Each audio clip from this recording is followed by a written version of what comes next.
For English subtitles, push the Subtitles button.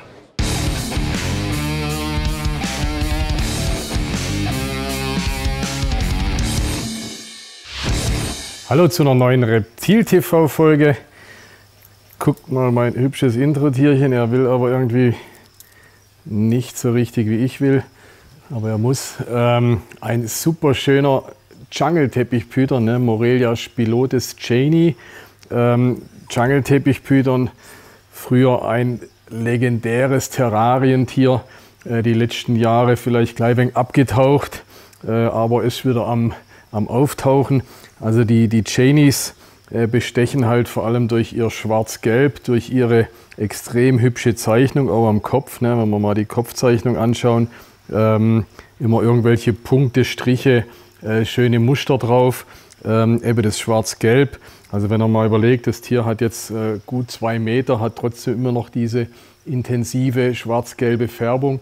Als Baby sind sie gar nicht so hübsch, also sie brauchen erst so ab einem Jahr oder so, werden sie richtig schön von der Farbe her. Und wie gesagt, behalten diese tolle schwarz-gelbe Färbung das Leben lang. Also ich bin ein echter Cheney-Fan. Früher hat man gesagt, dass die Cheneys recht klein bleiben. Also ihr seht es an dem Brocken hier mit gut 2 Meter. Also ganz so klein bleiben die auch nicht. Ich meine, das ist vielleicht ein überdurchschnittlich großes Weibchen. Aber es wären halt schon ordentlich große Terrarientiere auch. Jetzt muss ich die hübsche wegbringen, weil ich muss jetzt nach Stuttgart fahren. Die heutige Folge findet in Stuttgart statt. Ich stehe hier mitten in der Bibliothek der IB Hochschule für Gesundheit und Soziales in Stuttgart. Bei mir der Professor Wolfgang Schäberle. Ich finde das Schäberle immer so gut, das ist so urschwäbisch.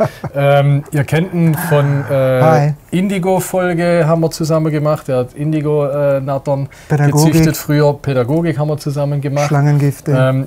Du bist hier Professor an dieser Universität, ja, genau. Und ihr habt ein super spannendes Projekt gerade, was unser Thema betrifft. Am besten sagst du selber, um was es geht bei dem Projekt. Und zwar, wir haben ein wissenschaftliches Projekt von der IB Hochschule, wo es darum geht, wie die Nachhaltigkeit von einer Hypnosetherapie bei Reptilienphobien und auch Spinnenphobien, wie es eben nachhaltig wirkt. Dass es wirkt, ist valide, da gibt es genug Daten. Wir wollen wissen, ob es anhält.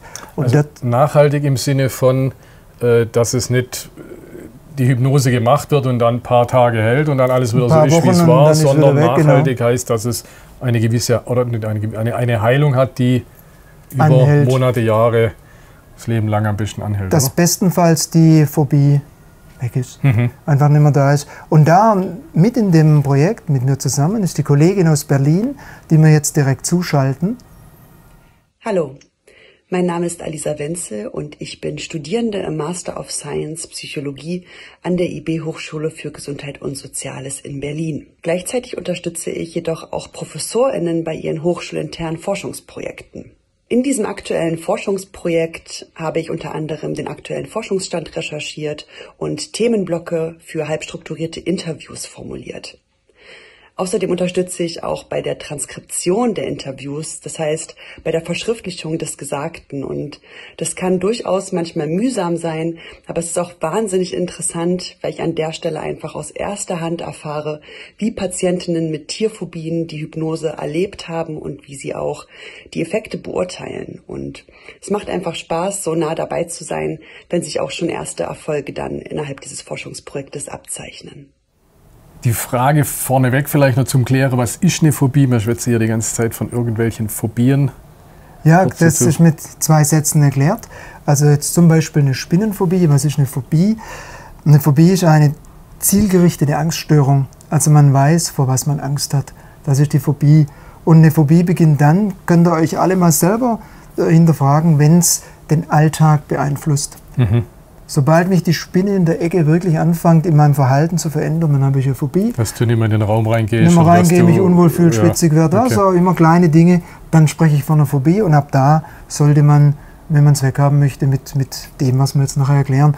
Und da möchte ich einen Kollegen einleiten, der Psychologe ist, der hier auch nochmal kurz und prägnant so das ganze Thema umreißen kann. Das Coole an so einer Hochschule ist, dass es hier vor Professoren wimmelt. Man kann für jede kleine Topic, hat man hier wieder einen Professor an der Hand, in dem Fall auch der Patrick. Du hast was Spannendes. Ich habe euch was mitgebracht, ja, weil ihr Reptilienprofis euch ja wahrscheinlich gar nicht vorstellen könnt, wie es so einem Phobiker geht, der Angst vor Reptilien, vor Schlangen hat oder auch vor Spinnen hat. Und es gibt da das Biofeedback, da kann man die Hautleitfähigkeit messen. Das ist so ein bisschen vergleichbar mit dem Lügendetektor beim Lügendetektortest. Und das läuft so ab, ich habe euch da einen Ausdruck mitgebracht aus der Praxis. Das läuft so ab, dass man erstmal entspannende Bilder zeigt von einem Fluss, von einem Bach und von der Wiese. Und dann irgendwann kommt eben dann dieses angsteinflößende Ereignis, die Schlange oder die Spinne. Und wo dem dann hin projiziert wird, über eine Brille oder über einen Film oder sowas? Man guckt es im Film an. Im Film, okay. Genau. Und dann sieht man eben den Ausschlag, ne, dass das also wirklich eine körperliche Reaktion verursacht, diese Angst, die dann da entsteht. Und wenn man das da sieht, also der Pegel ist schon relativ hoch. So ist dann extrem hoch, genau. Genau, in so einer Ruhephase durch die Entspannung da drin. Und dann kommt eben dieser Pegel. Und dann braucht er auch relativ lange, um sich da wieder zu beruhigen. Also das insgesamt geht eine Viertelstunde. Und es sind so 2-3 Minuten, die er braucht, dass er da wieder runterfährt. Und dann haben wir, gemein wie wir sind, ihm gleich nochmal einen Auslöser reingepackt. Und dann geht es dann auch wieder hoch. Und da hinten, da pendelt sich dann wieder Also das aus. heißt, man kann anhand von diesem Lügendetektor oder anhand des Hautwiderstands auch ganz klar das Phänomen beweisen oder wie soll man sagen, diese Erregung genau. sichtbar machen. Ja, genau. ja. Also das ist nicht so, dass die sich anstellen oder so, sondern das sind wirklich körperliche Effekte, die da stattfinden. Körperliche Schmerzen sozusagen, die innerliche, seelische Schmerzen. Genau. Jetzt haben wir ausreichend geklärt, welches Problem wir haben. Jetzt müssen wir zur Lösung kommen. Wie kriegt man diese Phobie gelöst jetzt in dem Fall? Also ich mag es dir und auch euch, liebe Zuschauer und Zuschauerinnen, gerne erklären an einem Beispiel von einer Probandin, die an der Studie mitgemacht hat. Und wir hatten natürlich eine riesen Nachfrage und die Entscheidung, wer genommen wird, war, wie hoch das Phobie-Level ist. Da haben wir eine Skalierung gehabt von 0 bis 10. 0 überhaupt kein Problem, 10 maximal. Die Probandin, nenne ich es jetzt, wo wir hier gerade sehen, die war im Einstieg bei Level 9, also eine ganz ausgeprägte Problematik. Die hatte enorm Angst vor Spinnen oder eine Phobie vor Spinnen, aber auch vor den, wie heißen die Würmer da? Zophobas. Vor Zophobas, vor großen Würmern, vor dem Gewusel. Alles, was krabbelt. Was krabbelt, hat er wirklich massive Probleme gemacht. Und wir haben 2 Sitzungen gemacht. Bei einem Probanden gibt es 2 Sitzungen. Und 2 Hypnosesitzungen. 2 Hypnosesitzungen, genau. Wie lange geht so eine Hypnose? Eine Stunde ungefähr. Okay. Regressionshypnose ist das. Und sind dann zur Ursache des Problems gekommen und haben nach der 2. Sitzung wird direkt getestet. Das heißt, wie ihr jetzt auf dem Bild seht, hat die Probandin dann eine große brasilianische Vogelspinne, du weißt besser, wie die heißen. Ich habe vorher auch geguckt. Also ich bin mir nicht einmal sicher, was es ist, aber gut, an alle Spinnenfreaks unter euch, bitte unten rein, was es ist. Ich hatte ich bin völlig aus dem Spinnethema draußen. Wir machen es als Kommentar. Also, macht es unten rein, ihr wisst bestimmt, was es ist. Und deswegen haben wir die auch nicht rausgenommen, weil die nicht ganz so nett ist wie vielleicht eine Rotknievogelspinne oder sowas. Und dann im zweiten Test haben wir die Würmer genommen und wie ihr seht, hat es bei der Patientin sofort angeschlagen. Ihr seht es ja hier an den Pinzetten, wie sie die Würmer bewegt, wie sie die Spinne im Terrarium hat. Also für mich die Spinne im Terrarium, also was heißt überzeugt mich jetzt so ganz? Nein, will ich auch nicht sagen. Also jemand, der eine Spinnenphobie hat, kann das Terrain nie halten. Ich glaube, die Spinne rausnehmen auf die Hand ist vielleicht noch mal einen Schritt weiter. Müsste man tatsächlich mit irgendwas Bravem, so eine Rotknie oder Brachypelma oder so Avicularia vielleicht noch mal als Schritt probieren. Wobei diese Würmer jetzt mit der Pinzette zu greifen und die da so und die zappeln ja so rum. Also ich glaube, da ist sie schon einige Schritte weiter gegangen. Zumal es eigentlich wichtig ist, was will der Proband oder der Klient.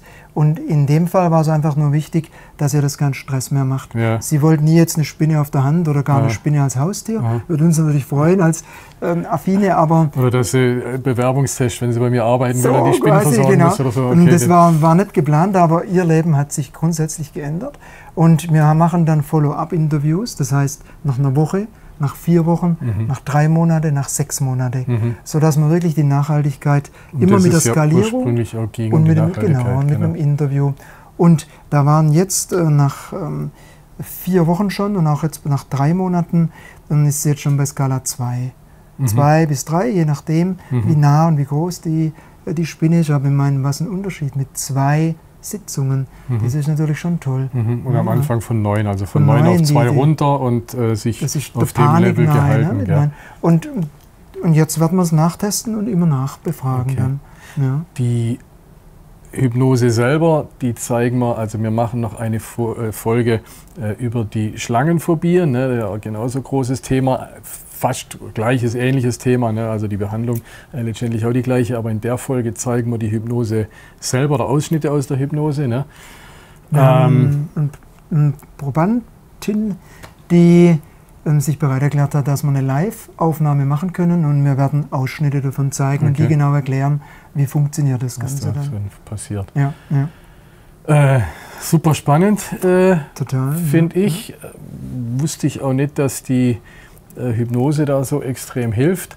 Ja, freue mich auf die Schlangenfolge auch, wenn man auch ein bisschen sieht. Wir hatten überlegt, ob man eine Folge mit mir drehen sollen. Dummerweise habe ich ja weder Schlangen noch Spinnenphobie. Ja, komisch, und der Wolfgang hat mich gefragt, was hast du für eine Phobie? Ich habe tatsächlich eine Höhenphobie. Ne? Wenn ich jetzt aus dem Fenster rausgucke oder in den Bergen bin zum Beispiel, dann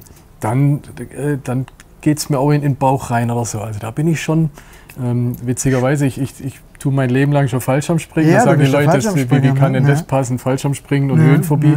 Aber das hat miteinander nichts zu tun, weil da habe ich ja meinen Schirm an und da hänge ich an dem Schirm, da kann ja nichts passieren. Aber in den Bergen, da schnürt es mir die Kehle zu. Aber das wäre ja nicht passend zu dem Thema gewesen, deswegen die... Aber, jetzt grätsche ich kurz rein, mir fällt spontan was ein.